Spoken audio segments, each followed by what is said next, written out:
True winter arrived suddenly, without warning, like a predator that had been stalking humanity for centuries. The snow began to fall in early November and didn't stop. By December, it had piled into monstrous drifts, burying cars, homes, and even cities beneath its icy weight. At first, people thought it was just an unusually harsh season, but the temperature never rose. The sun was swallowed by an endless blanket of gray clouds, and the world became a frozen, desolate graveyard. No one knew where the cold had come from or why it seemed alive. Scientists on the news speculated about shifting poles and atmospheric phenomena, but their broadcasts faded one by one as power grids collapsed. Soon only silence remained, save for the mournful howling of the wind that never ceased. Communities shrank into isolated pockets, their residents huddled in layers of tattered blankets around sputtering fires, clinging to the last threads of hope. That's when the whispers began. Elena first heard them late one night as she sat in the ruins of her family's living room. The fireplace had long since been bricked over, and the house, like everything else, had succumbed to the cold. Her breath puffed visibly in the dim light of a solar lantern as she adjusted the thin scarf wrapped around her face. Outside, the wind screamed, battering the windows like a beast trying to claw its way inside. But beneath the wind, there was a voice. It wasn't her brother, Caleb, who had fallen into an uneasy sleep under a pile of coats by the wall. It wasn't their mother, who had succumbed to the cold weeks ago, her body buried beneath the snow in the backyard. No, this voice was different. It slithered through the cracks in the walls, soft and insidious, murmuring words she couldn't quite understand. "Elena," it hissed, almost a caress. "Come outside." Her heart thudded painfully in her chest as she bolted upright. She pressed her ear to the frosted glass, but all she could see was the endless white expanse stretching out into darkness. Yet the voice continued, weaving itself into her thoughts like tendrils of frost creeping across a window pane.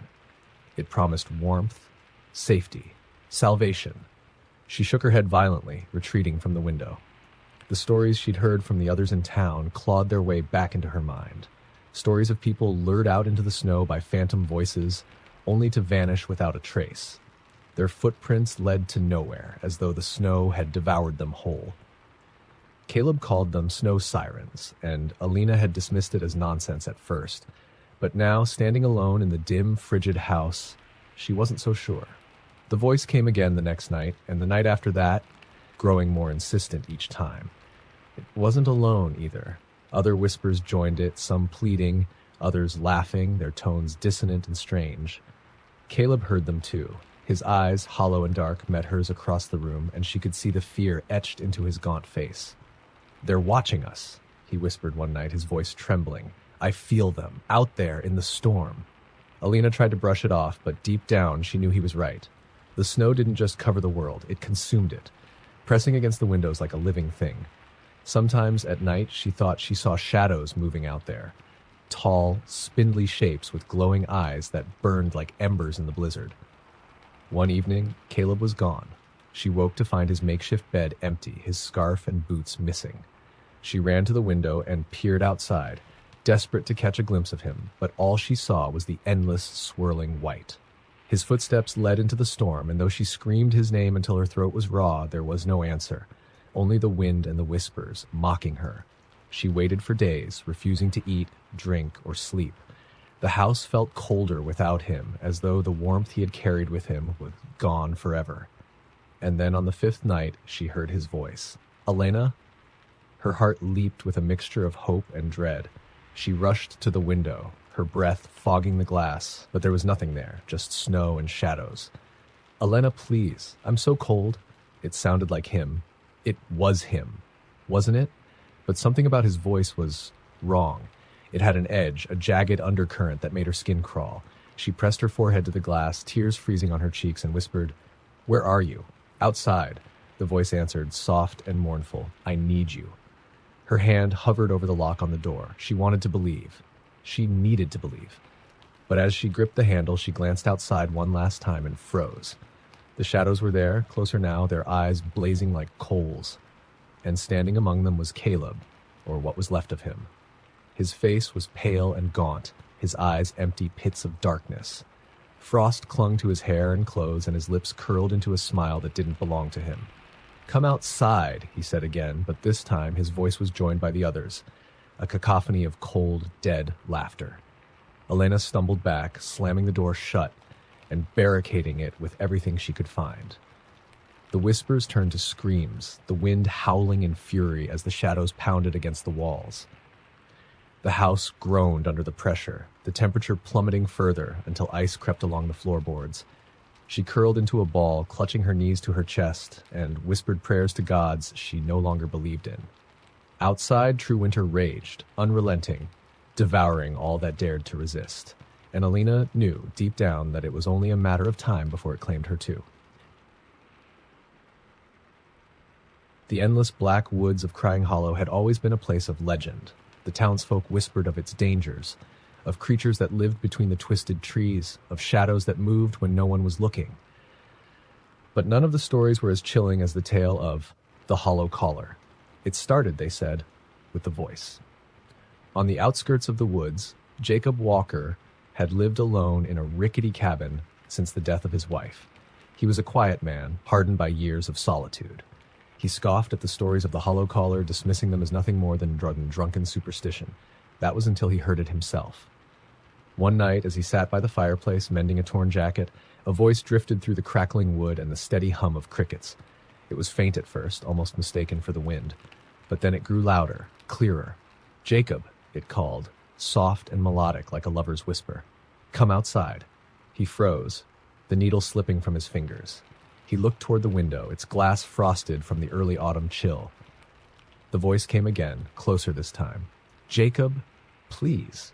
It was his wife's voice, his heart clenched, a mix of longing and fear. He stood slowly, his boots creaking against the wooden floor, and moved to the window. Peering out, he saw nothing but the dense darkness of the woods. Yet the voice continued, pleading, beckoning. Jacob had buried his wife Mary 5 years ago beneath the oak tree by the hill. He'd seen her lifeless face, cold and pale, as he lowered her into the ground. But hearing her voice now, as clear as if she were standing beside him, filled him with a terror he couldn't explain. "Mary?" he called, his voice trembling. "Come to me," the voice replied, sweet and sorrowful. "I'm waiting." He grabbed his shotgun, the weight of it comforting in his hands, and lit the lantern. Against every ounce of reason, he opened the door and stepped outside. The chill bit at his skin, and the night was unnaturally quiet. Even the crickets had stopped singing. The voice led him to the woods. The path was familiar at first, but the deeper he ventured, the more alien it became. The trees grew impossibly tall, their branches gnarled and clawing at the sky. The air grew heavier, colder, until his breath came out in thick, visible clouds. And then he saw her. Mary stood in a clearing, her white dress glowing faintly in the moonlight. Her back was to him, her long hair flowing down her shoulders, just as it had in life. He dropped the shotgun, his heart pounding. "Mary," he whispered, his voice breaking. She turned slowly, and Jacob felt his blood freeze. Her face wasn't Mary's. It wasn't even human. Her eyes were hollow pits, black as the void, and her mouth stretched too wide in a grotesque smile. Her skin was gray and taut, like something long dead. The thing wearing Mary's face stepped toward him, its head tilting unnaturally. "You came for me," it crooned, though its voice no longer sounded like hers. It was deeper now, layered with something inhuman. Jacob stumbled back, tripping over a root. He scrambled for the shotgun, but the thing was faster. Its limbs elongated as it moved, bending at impossible angles. It loomed over him, its hollow eyes boring into his. "Stay with me," it whispered, and its voice was 1,000 voices, male and female, young and old, all speaking at once. He screamed as the thing lunged. Days later, the townsfolk found Jacob's cabin abandoned. The door hung open, and the fireplace had long gone cold. They searched the woods for him, but all they found was a single boot near the edge of Crying Hollow, half buried in the dirt. And the voice began to spread. First, it came to the hunters and loggers who ventured too close to the hollow. Then, it reached the town itself, drifting on the night wind. Some claimed to hear lost loved ones, while others heard strangers calling their names. Few who followed the voice ever returned, and those who did were never the same. They spoke in whispers, their eyes hollow, their skin pale and stretched. They spoke of something waiting in the woods, something ancient and hungry. The townsfolk boarded their windows and avoided the forest, but the voice didn't stop. It grew louder, bolder, reaching into their dreams, slipping into their thoughts, and one by one, they disappeared. Now, the town lies abandoned, swallowed by time and the encroaching woods. On quiet nights, when the wind is just right, you can still hear the voice calling from the darkness. Come outside. The abandoned railroad station at Blackpine had stood untouched for decades, crumbling slowly beneath a canopy of twisted trees. It was said that the place was cursed, though no one could agree on the details. Some claimed a train had derailed there in the early 1900s, killing everyone aboard. Others whispered of shadowy figures seen lingering near the tracks, their eyes glowing faintly in the dark. Whatever the truth, locals avoided it, steering clear of the rusted rails and boarded-up windows. But Evan and his friends weren't from Blackpine. They were city kids, bored and restless after a long weekend of camping in the woods. When a local guide warned them to steer clear of the station, Evan couldn't resist the challenge. His friends, Sam and Katie, hesitated at first, but Evan's goading, combined with a little too much beer, pushed them to agree. The sun had already dipped below the horizon when they reached the station. The air was heavy with the smell of rotting wood and damp earth. The building loomed before them, its roof sagging and its windows gaping like hollow eyes. Graffiti scrawled across the walls read, "Don't look at them," and "Get out while you can." "Spooky," Sam said with a nervous laugh, holding up his phone to capture a photo. The flash lit up the decayed structure, and for a split second, Evan thought he saw something move inside. Just a flicker of motion in the farthest window. "Probably a raccoon," he muttered to himself, shaking off the unease. He wasn't about to back out now. The three climbed through a broken window, their flashlights cutting through the oppressive darkness inside. The air was colder here, unnaturally so, and carried a faint metallic tang. Evan's light swept over rows of splintered benches and a counter where tickets had once been sold. Cobwebs hung like curtains, and the sound of dripping water echoed from somewhere deeper in the building. "This place is disgusting," Katie muttered, hugging herself. "Let's just take a couple of pictures and go." Evan smirked. "Scared already? We just got here." But before Katie could reply, a loud clang echoed through the station. They all froze, the sound reverberating in their chests. It came again, louder this time, a rhythmic metallic poundings like something striking the old rails outside. "Probably the wind," Sam said, though his voice was shaky. "Right?" Evan didn't answer. He was staring at the far end of the room, where the darkness seemed thicker, somehow. His flashlight flickered as he aimed it toward the noise, and for a moment he thought he saw movement again, something tall and angular just beyond the beam. "Did you see that?" he whispered. Katie grabbed his arm. "Evan, let's go." But he ignored her, moving deeper into the station.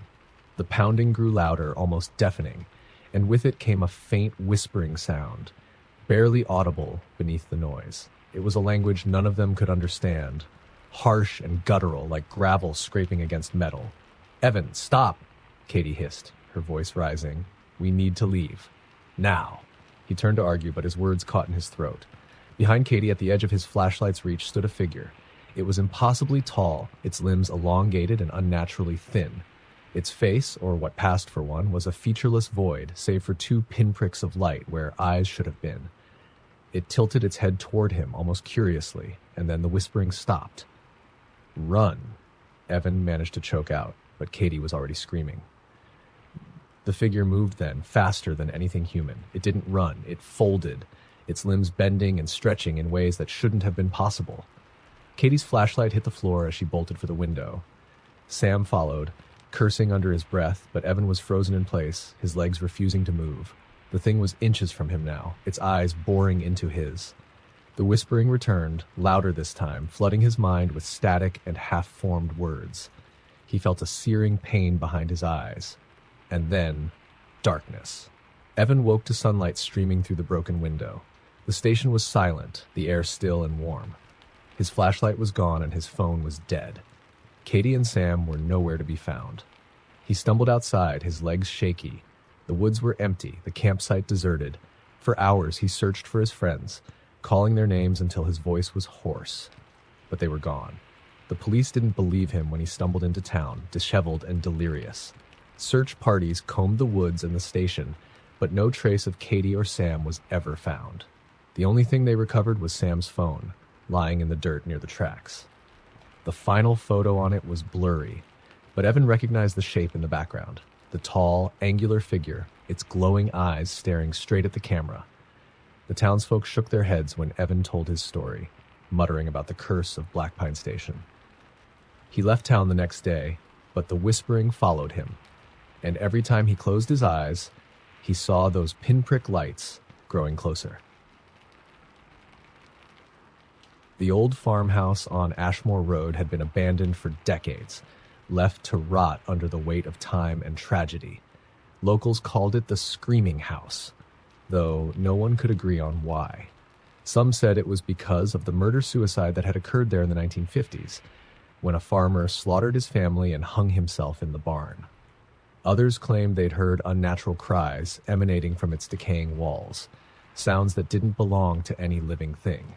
Kayla didn't believe in ghost stories, but when her friends dared her to spend one night there, she agreed without hesitation. She wasn't about to back down, even if the place gave her a bad feeling. Besides, $50 and bragging rights were on the line. Armed with a flashlight, a sleeping bag, and her phone, she stepped through the splintered door as her friends jeered and laughed from the safety of their car. The boards beneath her feet groaned ominously as she entered the front hall. The air inside was thick and stale, carrying the faint smell of mildew and something metallic. The house was eerily quiet, save for the occasional creak of wood settling. Kayla explored the first floor, finding little more than peeling wallpaper, shattered windows, and rusted furniture. The only thing out of place was an old mirror leaning against the far wall of the living room. Its surface was cracked, the spiderwebbed glass reflecting distorted images of the room behind her. Kayla shivered as she caught her own reflection. Her face looked wrong in the broken mirror, stretched and pale, her eyes slightly too large, her mouth twisted in a faint smirk she wasn't making. She quickly turned away and set up her sleeping bag in what was once the dining room. As night fell, the house grew colder.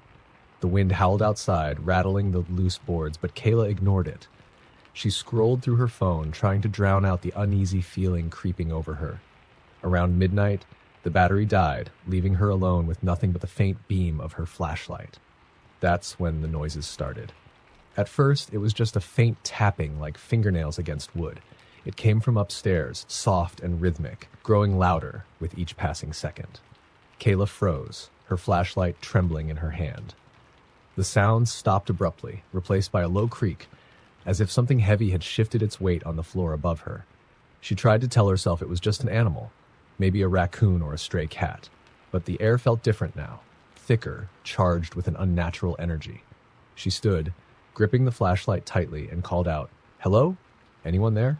Her voice echoed back to her, swallowed by the silence. Then came the laugh.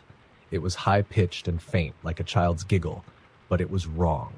Too sharp, too hollow, echoing in ways that didn't make sense. It came from the stairs, and as Kayla swung her flashlight toward the sound, she saw it. A small figure crouched at the top of the staircase, barely visible in the dim light. Its limbs were twisted, too long for its body, and its head tilted at an unnatural angle. Its face was obscured by shadow, but its eyes gleamed, catching the beam of her flashlight.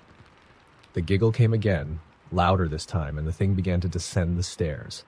Slowly, deliberately. Kayla didn't wait to see what it wanted. She bolted for the front door, but no matter how hard she yanked on the handle, it wouldn't budge. The thing on the stairs was moving faster now, its twisted limbs clicking and scraping against the wood. She screamed, kicking at the door, and finally it burst open. She stumbled onto the porch and ran, her flashlight bouncing wildly as she sprinted toward the car. Her friends were gone. The car was gone. She was alone. The farmhouse loomed behind her, its windows dark and empty. But just as she turned to run down the road, she heard it again, the laugh. It came from the front porch this time, closer than before. She didn't look back. Kayla was found the next morning by a passing motorist, wandering barefoot along the highway, muttering incoherently. When the police investigated the farmhouse, they found her flashlight and sleeping bag, but no sign of the figure she described. What they did find was the mirror. It had been moved to the center of the living room, its cracked surface reflecting something that wasn't there. A pale, grinning figure crouched in the corner. Kayla never spoke of the night again. But sometimes, late at night, she swore she could hear faint giggles coming from the darkness of her own home. And when she looked into mirrors, her reflection was never quite right. The fog rolled into Hollow Creek like a living thing, swallowing the town whole. By mid-afternoon, the streets were ghostly and gray, the outlines of buildings barely visible. People shut their doors early, muttering about the unnatural thickness of it, how it seemed to carry a strange chill. By nightfall, the town was silent, every window dark, except for the light in the old library. The Hollow Creek Library had been abandoned for years, its doors padlocked after the head librarian disappeared one evening and never returned. It was the kind of place kids dared each other to sneak into, though no one ever got far. They claimed they could hear whispers from the stacks, see flickering lights deep inside when they approached. Most never made it past the creaking front steps before they bolted. Tonight, though, the light shone steadily from the top floor, a pale yellow glow that spilled out into the fog like a beacon. Mia noticed it as she walked home from her shift at the diner, her boots crunching against the damp gravel. She stopped, squinting up at the eerie glow. No one had been inside the library for at least a decade. Not legally, anyway. But someone was there now. Her first instinct was to ignore it, to keep walking and not think about it. But curiosity, or maybe stupidity, got the better of her. She turned off the main road and made her way toward the library, the fog swallowing her whole as she approached. The building loomed out of the mist, its windows shattered and its once grand doors warped and rotting. The light flickered as she climbed the steps, her pulse quickening. She told herself it was probably just kids playing a prank, but the thought didn't comfort her. The door, once padlocked, swung open with a creak as she pushed on it. Inside, the air was damp and heavy, carrying the faint scent of mildew and old paper. The light came from somewhere deeper in the building, beyond rows of dusty, crumbling shelves. "Hello?" Mia called, her voice trembling. No answer. She stepped inside, her footsteps muffled by the thick carpet of dust on the floor. The shelves stretched endlessly in both directions, their contents warped and decayed. The deeper she went, the louder it became. A faint, rhythmic scratching, like nails dragging across wood. "Is someone there?" She tried again, louder this time. The scratching stopped. For a moment, the silence was deafening. Then, slowly, deliberately, the sound started again, closer this time. Mia's breath hitched. She turned toward the source of the noise and froze. Between the shelves, in the flickering light, stood a figure. It was tall and thin, its body impossibly contorted. Its face was wrong, pale and smooth, devoid of features except for a wide, jagged grin that stretched too far. Its fingers were long and thin, tipped with what looked like claws, dragging lazily against the wood of the shelves.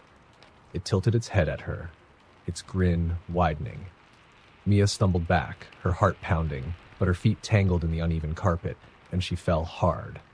The flashlight she'd been clutching clattered to the floor, rolling away and plunging her into semi-darkness. The figure didn't move. It just stood there watching, its grin unwavering. Mia scrambled to her feet, her mind screaming at her to run. She turned and bolted toward the door, but the shelves seemed to stretch on forever.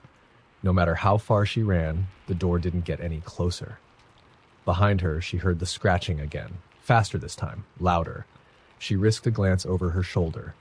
The figure was crawling now, its limbs bending at unnatural angles, its grin fixed in place. It moved faster than it should have been able to, closing the distance between them with terrifying ease. Mia screamed, veering sharply to the left, and suddenly the door was there. She lunged for it, her hands slamming against the wood as she threw it open and stumbled outside. The fog was thicker now, suffocating, but she didn't stop. She ran blindly, her lungs burning, her heart racing. Behind her, the library loomed, its light flickering once before going out. She didn't look back. The next morning, the fog lifted, and Hollow Creek returned to its quiet normalcy. No one noticed the faint footprints leading away from the library, or the way the building seemed just a little darker than before. Mia never spoke of what she saw that night. But years later, when another light appeared in the library, she packed her things and left town without a word. No one who followed the light ever came back, and the townsfolk knew better than to go looking. In the remote town of Stonemire, nestled in the shadow of jagged mountains, there was a lake that no one dared visit after dark. Mirror Lake, they called it, though no one could say why. The water was so still it reflected the sky like polished glass, and in the moonlight it shimmered unnaturally, almost as if alive. The stories about the lake were older than the town itself. Travelers whispered of figures seen beneath the water, faces pressed against the surface, staring up with hollow eyes. Locals told of people who went missing near the shore, their belongings found neatly arranged, but no trace of them ever discovered. Ava had always dismissed the stories as small-town superstition. She'd only moved to Stonemaier recently, trading city life for solitude after a bad breakup. When her new co-workers warned her about Mirror Lake, she laughed it off, determined to prove them wrong. It was a dare, really, her own private challenge. So one crisp November night, she grabbed a flashlight and a thermos of coffee and drove out to the lake. The road was narrow and winding, cutting through dense forest before opening up to a clearing. Mirror Lake stretched out before her, vast and eerily calm. The air was still, too still, and the only sound was the crunch of gravel beneath her boots as she approached the shore. The water shimmered under the pale moonlight, perfectly smooth and dark as ink. Ava knelt by the edge, peering into its depths. Her reflection stared back at her, distorted by the dim light, but something about it felt off. She leaned closer. Her reflection blinked. Ava jerked back, her heart hammering in her chest. She told herself it was just a trick of the light, a ripple in the water. But as she stared, her reflection remained perfectly still, its eyes fixed on her with an intensity that made her skin crawl. Then it smiled. She stumbled back, her hands scraping against the rocky shore. The reflection rose, its movements slow and deliberate, as if the surface of the water was no barrier at all. It stood there, its form shifting and rippling like liquid, but its face remained hers, grinning unnaturally wide, its teeth too sharp, its eyes too dark. Ava scrambled to her feet and ran. She didn't stop until she reached her car, throwing herself inside and locking the doors. Her hands shook as she fumbled for the keys, her breaths coming in short, panicked gasps. Through the windshield, she saw it. The thing stood at the edge of the lake, watching her. Its smile hadn't wavered. Slowly it raised one hand and waved. Ava didn't wait. She slammed the car into reverse, spinning the tires as she backed onto the narrow road and sped away. The trees closed in around her, their gnarled branches casting long shadows, but she didn't dare look in the rearview mirror. When she reached home, she locked every door and window and didn't sleep.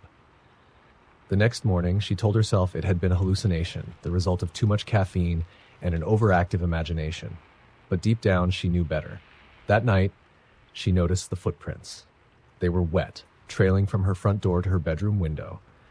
And when she looked into the mirror above her dresser, her reflection smiled. But this time, she didn't. The road through Ravenwood Forest was a shortcut, one that few dared to take after dark. Travelers spoke of strange shadows that darted between the trees, voices that whispered your name from the depths of the woods.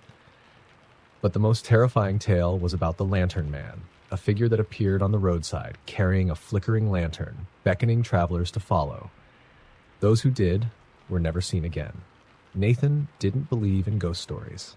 He'd grown up in the city, where danger was real and came with sirens and flashing lights. A late meeting had delayed his trip. Taking the highway would add hours to his journey. So, despite the warnings from his coworkers, he turned onto the forest road. The night was cold, the trees towering on either side of the narrow path. His headlights pierced the darkness, illuminating gnarled branches that seemed to reach for his car.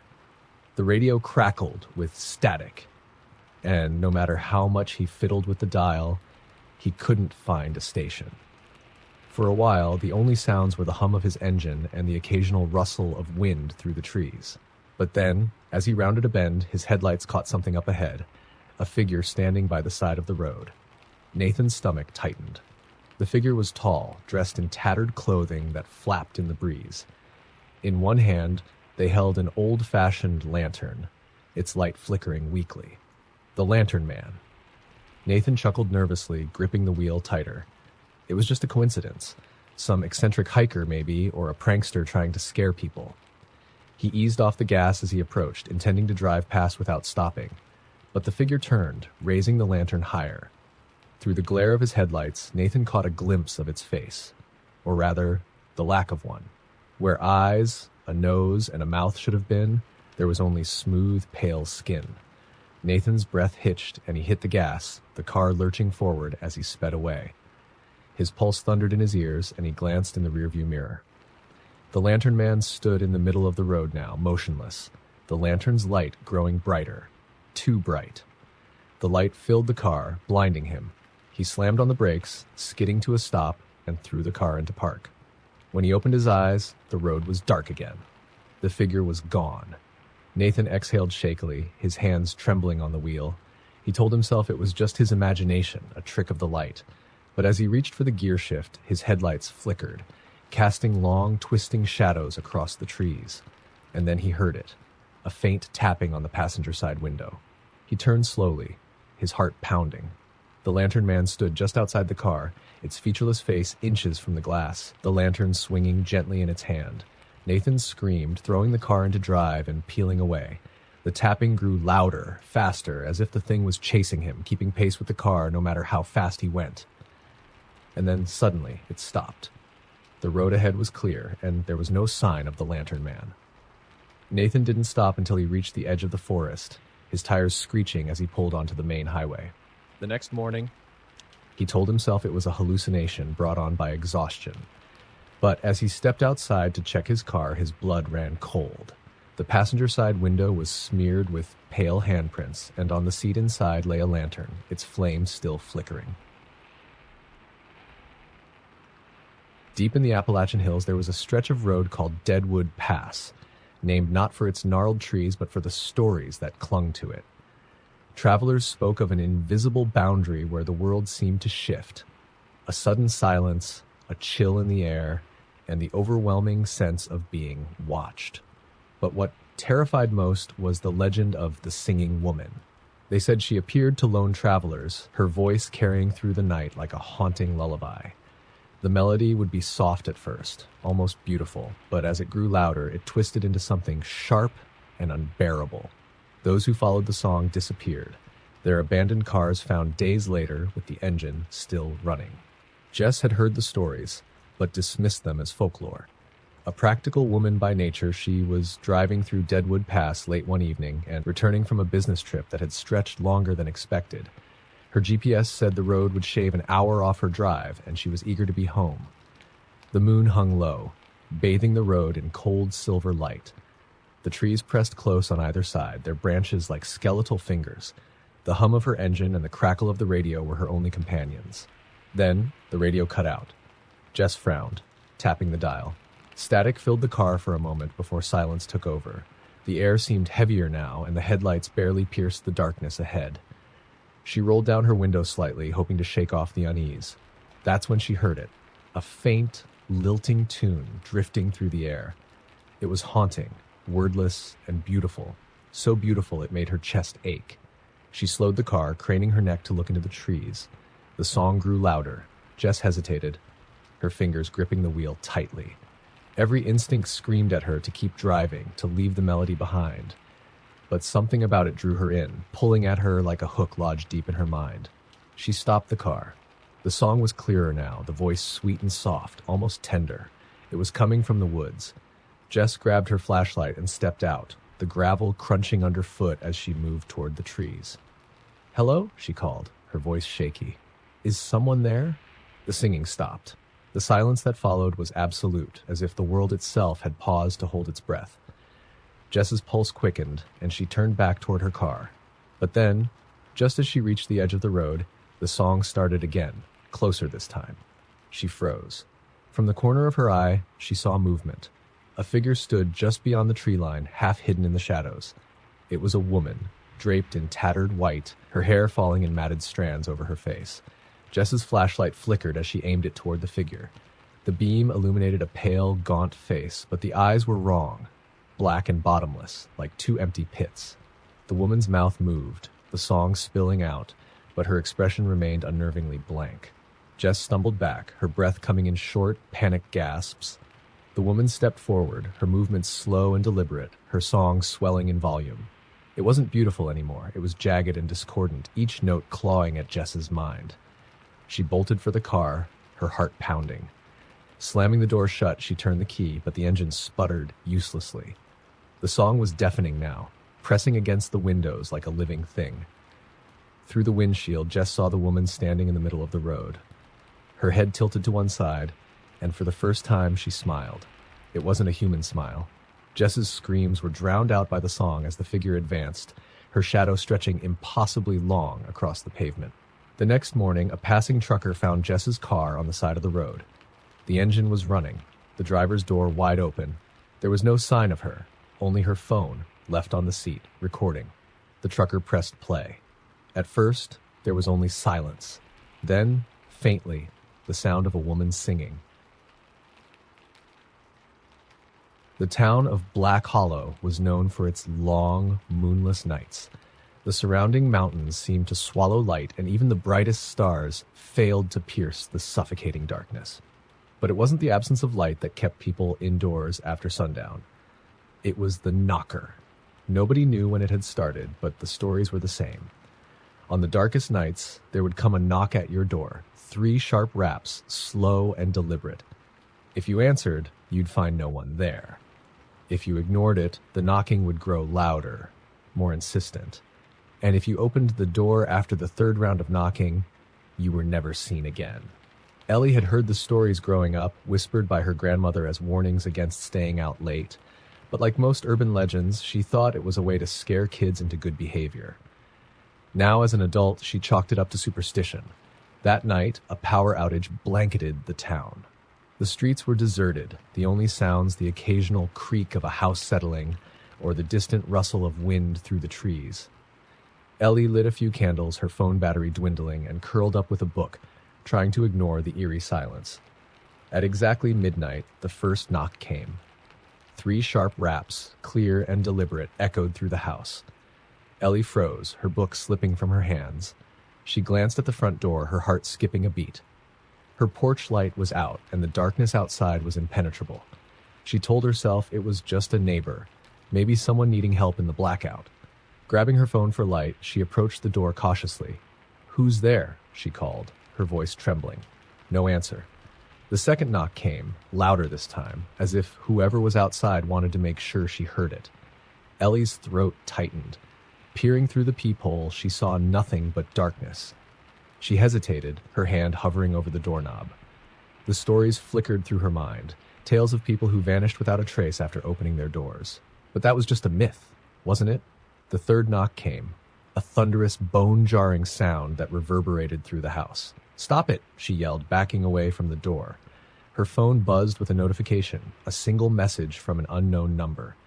It read, "Don't open the door." Ellie's blood ran cold. The phone slipped from her hand, the screen cracking as it hit the floor.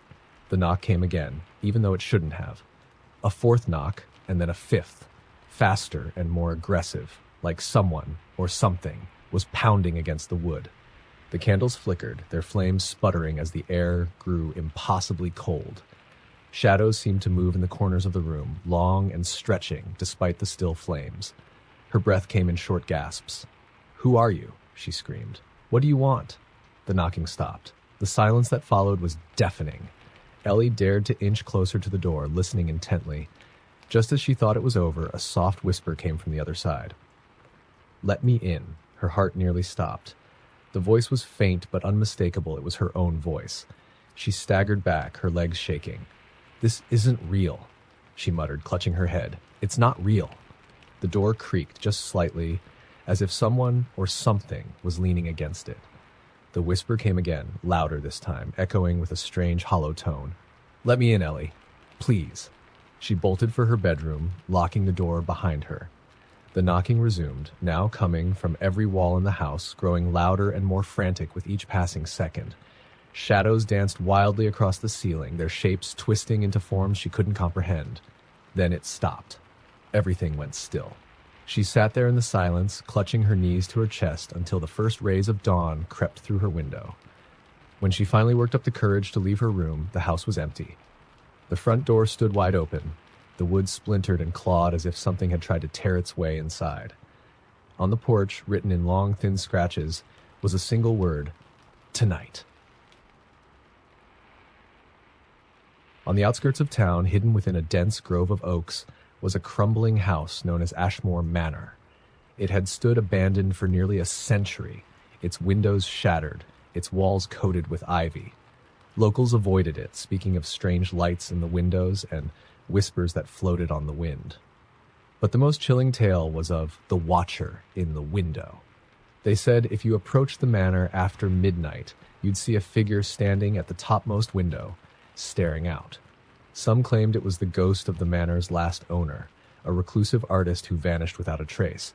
Others believed it was something much darker, something waiting. Lila didn't believe in ghosts. As an amateur urban explorer, she'd made a hobby of visiting places like Ashmore Manor, documenting their decay for her growing online audience. When she announced her plans to visit the manor on a live stream, her followers flooded the chat with warnings, urging her to stay away. She laughed it off, promising them a night of eerie fun. She arrived at the manor just after midnight, armed with a flashlight and her camera. The air was heavy with the smell of damp earth and rotting wood.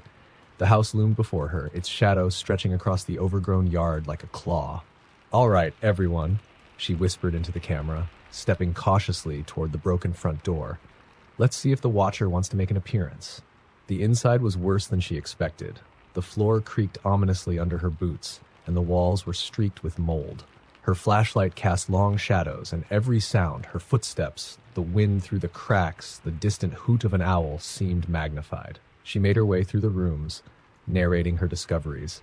Dust-covered furniture, a toppled bookshelf, a shattered mirror.